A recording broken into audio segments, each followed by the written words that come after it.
Hi guys, it's Kim. Welcome back to my channel, or welcome if you are new. Thank you so much for clicking on today's video, and as you can tell by the title, I am going to be talking about these 7 baby steps.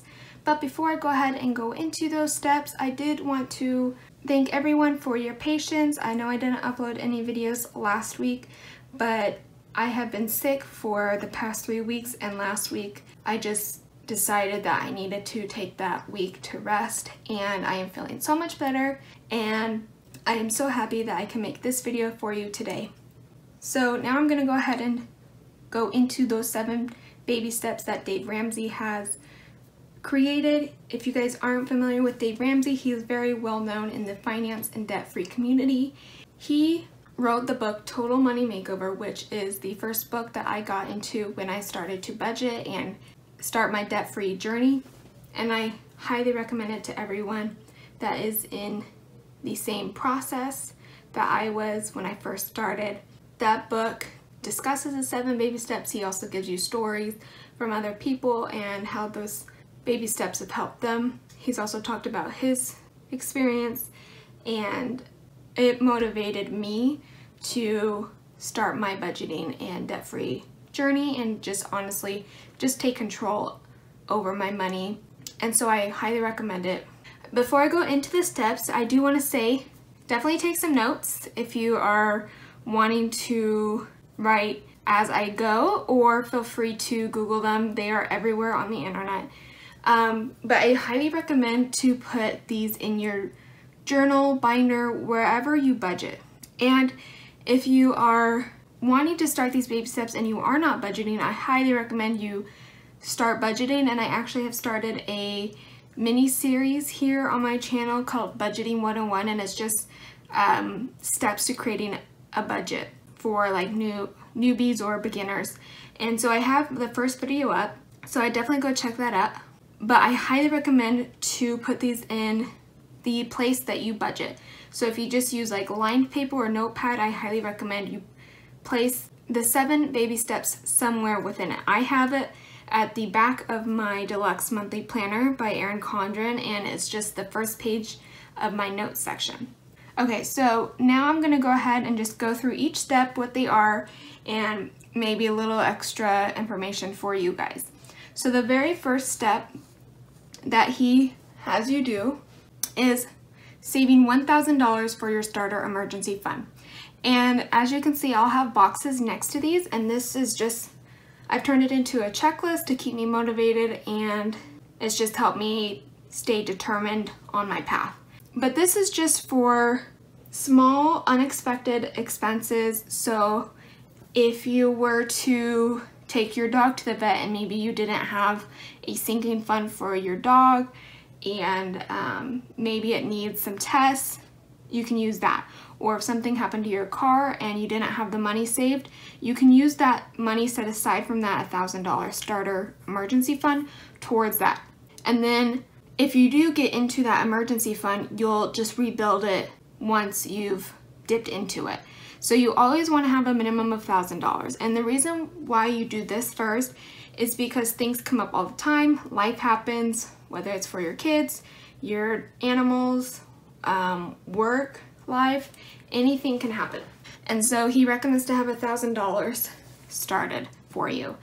I believe he does recommend to have it in cash, but I do not like carrying cash with me or having that much money on hand, and so I have it in a savings account. You can also put it in a checkings account, although with the money usually just sitting there, I would recommend to put in a savings account, maybe a high yield one.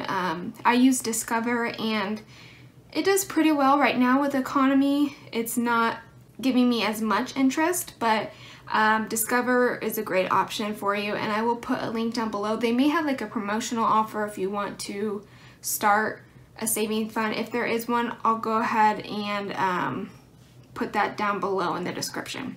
And then the next step is paying off your debt, except your house. So any consumer debt, student loans, that means credit cards, car loans, any personal loans, I believe that's most of them. That's going to be part of baby step 2. And he uses the debt snowball method. This is the step I'm currently on, and I'm actually doing the debt avalanche method, so it's a little bit different. And there is a video that I recently shared that I go into the differences between the two and what I use and what would be best for you. So if you want to check that video out, I'll put it in the description and hopefully the iCard too. And as you can see, I have not finished this, so my box is unchecked. So the third baby step is to save 3 to 6 months of your expenses, and this is going into your emergency fund. So you're going to be building it onto your starter fund, and I believe he does recommend to save 3 months worth of expenses if you are in a pretty stable position, and 6 months if you are in an unstable position. I do know some people save way more than that, maybe 9 to 12 months, but for me, I would just start off with the 3 to 6 months because 9 to 12 months may seem very overwhelming and intimidating to do, and you may want to start on the other steps before you contribute all of that to your starter fund. Step number 4 is investing 15% of your household income in retirement. Now, I've recently opened up a Roth IRA. That is the main stream or source that I'm going to be using to contribute that, but you can also contribute to your 401k. Roth IRA, it does have income limits, so I believe you can only make so much money to use it to be able to have a Roth IRA. Otherwise, you have to use a regular IRA. And the benefit of a Roth IRA is it's tax-free. So as long as you wait until like you're 55, then you can go ahead and take money out tax-free. Baby step number 5 is saving for your child's college fund. So a common way to do this is through a 529 plan, and I haven't really done too much research into that just because, you know, I don't have any children, I'm not married or anything, so this is still a little bit ways away. I believe the 529 is tax-free, but like I said, I'm not completely sure just because I'm not at that point yet and I haven't really done much research. I did look and research, and I did notice that you have to actually have a child. You can't start a 529 plan if you do not already have a child, but I think it is a great option for those that have just had a child or you already have several children and you want to start saving for their college fund. The 6th baby step is to pay off your home early. And so Dave Ramsey recommends to pay your house off in 15 years. He says pay it in cash if you can and do it for 15 years if you have to finance it, which is really hard for some people to do. A lot of people do 30 years. So if you're in a financial situation where you cannot afford to set up a 15-year mortgage, maybe you can refinance in a few years, wait until you get to this step, and then go gazelle intense on paying off your mortgage payments until it is completely paid off. And the great thing about this is, you know, you can end up paying a lot of interest with your mortgage payments. A lot of it goes towards interest versus your principal. So if you're able to pay it off early, you're going to be paying less in taxes, which is always a great benefit. I always hate the idea of giving the government more money, and this is a way where you can kind of limit the amount of money that you're giving to the government. And then once you pay off your mortgage, this gives you the ability to use your money towards other things that you may want to use, like go on vacations more often, or use it to save up for a down payment on a car in the future in cash. So it just gives you more options and more room to put your money, maybe more money in retirement. But that is the 6th step. And the 7th and final step is to build wealth and give. I think this is a great step. I don't think we should ever forget about giving back to people. And one of my main goals is to be able to give back to so many people, give to charities. I really like how generous David Dobrik is, and so I would like to be in a spot like that one day where I can just give a car to a family member or a friend if they need one, or help out with the down payment, or helping people in my community. So those are the 7 baby steps. I really hope that this has helped explain to any of you guys that are not really familiar with the baby steps by Dave Ramsey, and I hope you know that it is possible to get to baby step 7.